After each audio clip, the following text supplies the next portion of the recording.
welcome to the Hoof GP YouTube channel. I'm at a place called Cairnholy, which is a beautiful, beautiful cairn here in southwest Scotland. It's actually about 5,000 years old, which kind of brings me on to a point that lots of people ask about. How did they used to look after cows with care in the olden days, thousands of years ago, and did they even bother? Well, keep watching this episode and you will find out more about it.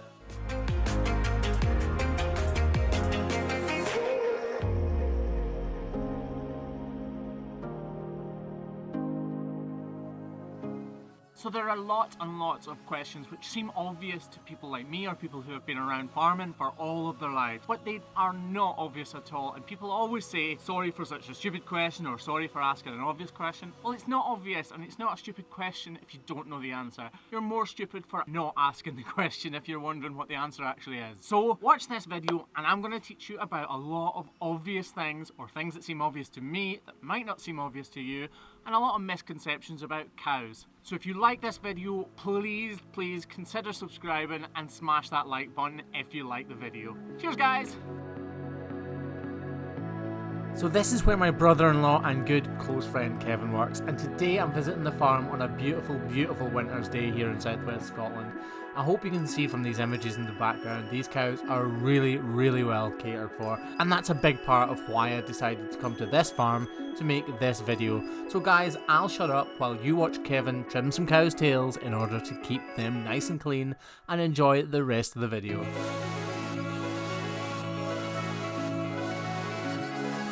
These tags that are in their ear, they're actually called management tags, and the number that says 173 that you can see there is purely for the farmer's benefit. He knows this cow number 173. It'd be nice to give them all names, but when you've got 500 of them, you kind of run out of names. Then the other two tags are mandatory. That includes the cow's ID number and the herd number for the whole herd. So every cow that is born on this farm will have a UK herd number on top of the tag. They'll have the cow ID number underneath, and they need to have that duplicated in both ears in case they lose one. This cow here on the left is actually a Jersey, and this is a Holstein. This Holstein here will produce a lot of milk, but the quality of the milk won't be as rich as in the case of the Jersey. She won't produce quite as much, but the butter fat and protein contents of her milk will be really, really high. It's just the different breeding in the cow. So this cow's milk is fantastic for use as milk. And this cow here, the Jersey, is fantastic for producing butter and cheeses and things like that. So cows actually only have bottom teeth, they never ever have top teeth. And that's because they actually chew up and masticate their grass. They don't actually chew it like we do. So they don't chew it into little tiny pieces, they actually squish it all up. And when cows are out in the wild, or in the fields in this case, they don't actually bite the grass. What they do is they wrap their tongue around about it and they clamp down on it and pull the grass out. So they're not actually needing two sets of teeth. Every cow's markings are completely individual to that cow. Basically like a fingerprint. No cow will have two identical sets of markings. So these cows actually live on soft bedding. These mats are actually made of rubber, and then they're bedded with fine sawdust. That sawdust is there so that it's comfortable for the cows, but it also soaks up any urine or fecal matter or poo or whatever you want to call it. So it keeps them much, much cleaner and much more comfortable. Cows are very, very social creatures. People don't realise that actually within a group of cows, or a herd of cows as you call them, there's actually a hierarchy, and there's usually a boss cow, and it goes all the way down to the minions. So yep, that boss cow kind of decides what everyone's doing, where everybody has their place in the social ladder, so to speak. And actually when they're in the wild, they'll decide where the herd goes to graze. So cows are very big animals, and it's common knowledge that they have 4 stomachs. Except they don't. There's only one stomach in there, but it has 4 compartments, and those compartments are used to ruminate their food. So basically they pass through the different compartments and they can actually regurgitate their food. So they'll chew it once, regurgitate it, and you'll see them chewing again. That's what you call chewing the cud, and that's how a cow is able to produce vast quantities of milk from a material that doesn't seem to have that much sustenance in it, grass. Cows are naturally friendly creatures. The reason sometimes you see them all riled up or extremely angry or wild is because they're scared. It's a fight or flight type of instinct. So a lot of the time when you see them in my crush, when they're jumping around or when they maybe don't want to go in the race, not because they're angry at me or they hate me or anything like that, it's more to do with the fact that they're being separated from the herd. and they're not sure about it at all. Just like humans, cows are actually pregnant for 9 months, and when it comes closer to the end of that gestation period, so around the 8-month mark or a little bit before, they actually dry the cow off. That means basically they stop milking the cow so that the cow has time to relax and sort of really get her vitality back, ready for calving.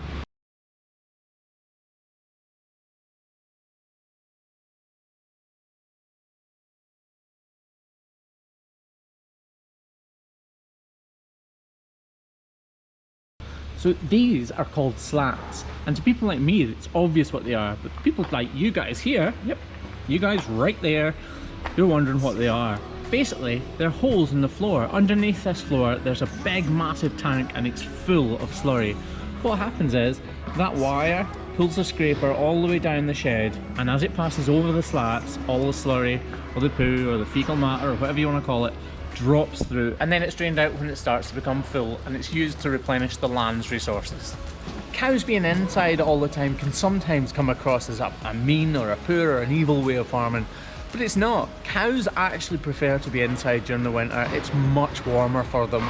They're not designed to be out in the cold, harsh climate that we in Scotland have, and a lot of you guys across the world, like in Wisconsin for example, your winters are extremely cold, and cows are not designed to be like that, especially dairy cows. By the way, this is not actually one of my farms. It's my brother-in-law who is the dairyman here, and the guy who owns it is a friend, so I asked him if we could nip in one day and do a little video. This is the farmer, this is James. How you getting on, everybody? Yeah, his beard game is strong, isn't it?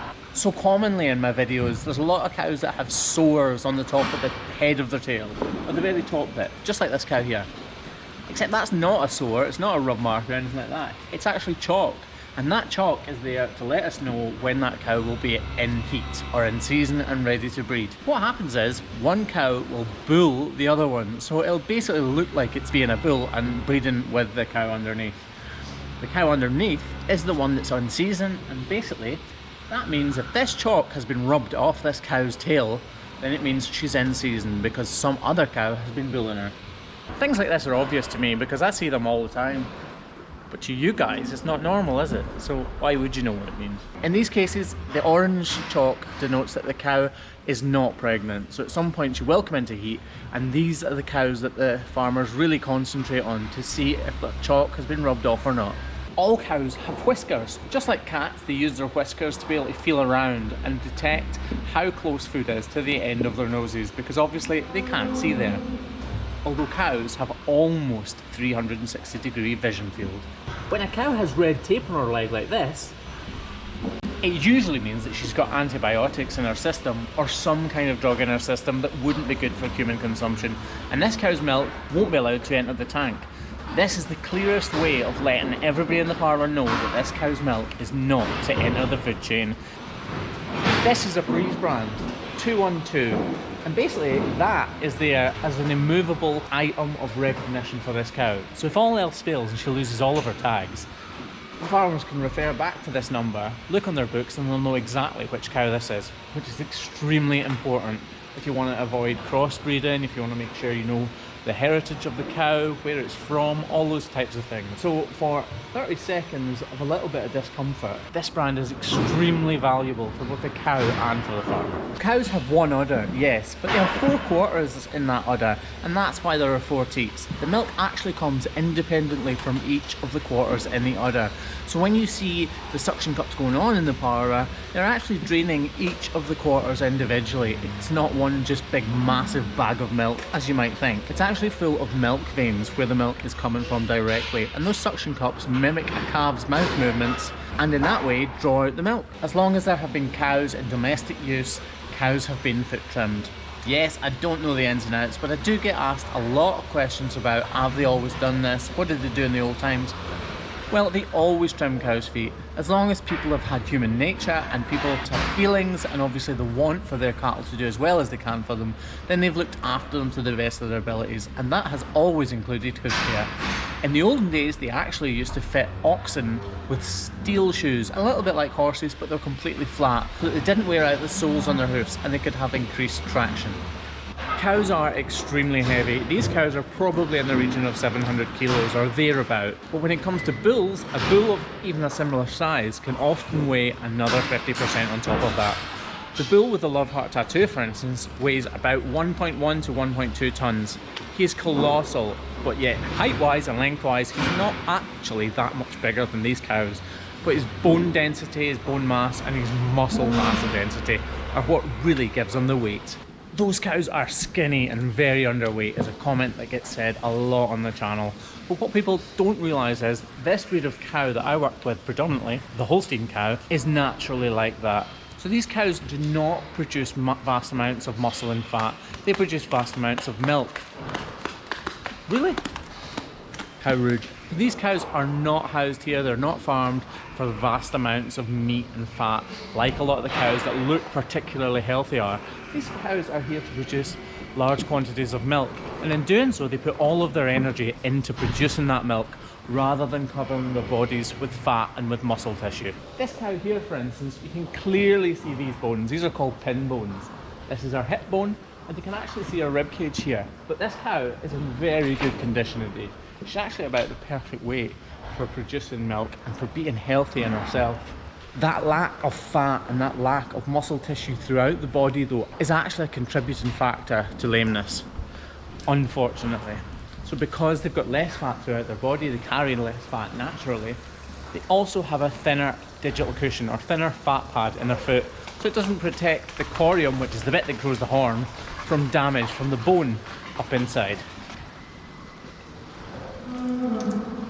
Look, they're naturally inquisitive. See how she moved her head away as soon as I moved my hand there, but now I'm staying still. She thinks, oh, maybe he's not actually that scary. I'll have a little sniff.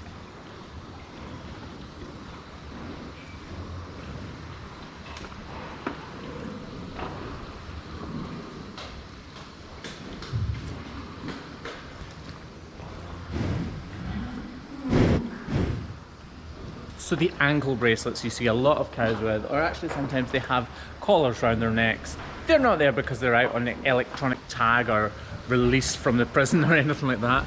They're there because they identify the cows to the milking parlour, and it allows them to be fed individually according to how much milk they produce or according to the health of the animal. They can also in some cases actually tell you when a cow's ill, when they're in heat, when they're in season, if a cow's lame. They're fantastic pieces of equipment, but they are very expensive. These button tags, that little tiny one there at the top of the big one, they're actually there for OID purposes, the same as the collar or the tag that goes on their leg. Cows that are housed inside are fed on silage. This silage is very good. It's basically pickled or fermented grass. So basically it's cut in the fields and then it's packed tightly and compressed into pits or clamps to get rid of all of the air and oxygen out of that clamp so that it can ferment properly and not go all bad and horrible. This is called TMR. It's actually full of lots of different nutrients and different ingredients. This has probably got maybe 7 or 8 different ingredients, and if you look closely you can see that there's soya, chopped beet, silage, there'll be proteins, all sorts of things in there that make up this diet. Not all breeds of cows actually have horns. A lot of them are polled, like Aberdeen Angus and things like that. Holsteins naturally have horns, but as calves they're dehorned to ensure that they can't hurt each other by bullying each other with those horns. So this is total mixed ration, or abbreviated TMR. And you'll see these holes in the actual ration. Now that's called sorting. Basically the cow is looking for the bits that she wants to eat, and TMR is actually made in a way or mixed in a way to try to reduce that so the cow eats everything that is good for her in her diet. Although obviously they still try and get the good stuff, just like me. If cows are lame, then they're not going to walk as much. They like to lie down more because it hurts their feet standing up. And this in turn means that they're not going to eat as much, so they won't produce as much milk. So economically and commercially, it doesn't stand to reason that dairy farmers or any farmer at all would want their cows to be lame. So people who say, oh, that's terrible, they don't look after their cows, doesn't make sense for farmers not to look after their cows. And with that, guys, it brings us to the end of the video. Thank you very, very much indeed if you've managed to make it this far. Drop me a comment below if you've managed to learn anything new in this video, or even if you can teach me anything new, let me know what that is in those comments. And as ever, smash that subscribe button, guys, and give this video a thumbs up if you like it. See you soon.